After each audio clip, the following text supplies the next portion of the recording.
Bayangkan sekarang, kita lagi duduk bareng di suatu malam yang tenang.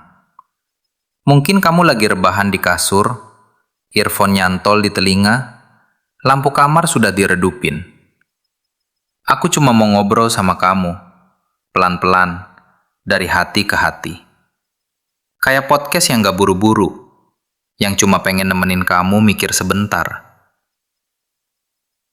Kamu tahu nggak? Kadang aku suka ngerasa, hati kita ini kayak kaca yang dulu bening banget. Dulu, pas pertama kali kita nangis karena baca ayat tentang rahmat Allah, atau pas azan maghrib tiba-tiba bikin dada bergetar. Hati itu lembut sekali, mudah tersentuh, mudah nangis, mudah bilang, "Ya Allah, aku takut jauh darimu."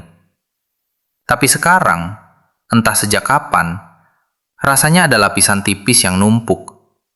Scroll demi scroll, lagu yang muter terus, notifikasi yang bikin kita balik lagi ke layar, cerita orang lain yang kita tonton berjam-jam.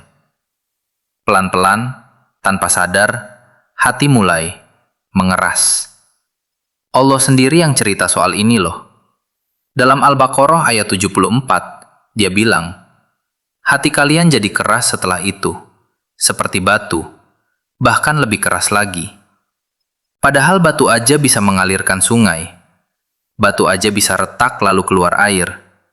Ada batu yang jatuh karena takut sama Allah. Bayangin, batu yang kita injak-injak setiap hari, yang kita anggap biasa aja, ternyata bisa nangis takut sama Allah. Tapi hati kita, sudah berapa lama nggak bergetar lagi waktu dengar namanya disebut? Sudah berapa lama nggak ada air mata yang jatuh pas ingat dosa-dosa kemarin? Aku nggak mau judge kamu. Aku juga manusia. Aku juga pernah ada di posisi itu. Sibuk, capek, pengen lari dari pikiran sendiri, akhirnya malah tenggelam di layar. Tapi malam ini, aku cuma pengen bilang satu hal sama kamu. Allah masih ngomong sama kamu. Masih. Sampai detik ini, detak jantungmu yang lagi kamu rasain sekarang, itu panggilannya. Dia masih kasih kesempatan. Dia masih nunggu kamu balik, meskipun cuma dengan isak kecil di tengah malam.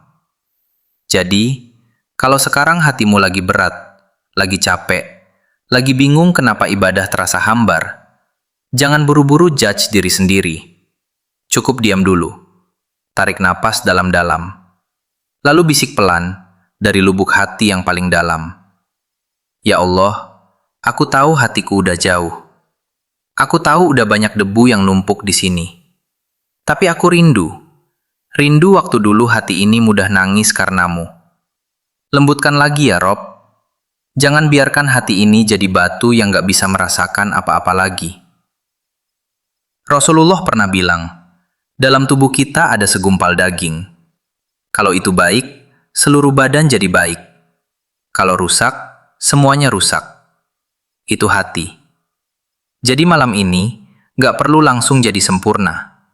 Gak perlu langsung sholat malam panjang. Cukup mulai dari sini. Akui bahwa hatimu lagi sakit, lalu panggil Allah dengan jujur. Karena Dia Maha mendengar. Dan Dia paling dekat, lebih dekat dari urat leher kita. Aku akhiri obrolan kita malam ini dengan doa kecil aja ya. Ya Allah, Zat yang suka membolak-balikan hati, tetapkan hati kami di atas agamamu. Lembutkan apa yang sudah mengeras. Hidupkan apa yang sudah mati. Dan jangan biarkan kami pergi darimu dalam keadaan hati yang jauh. Amin. Amin ya Rabbal Alamin. Semoga kamu bisa tidur malam ini dengan hati yang sedikit lebih ringan. Kita ketemu lagi lain waktu.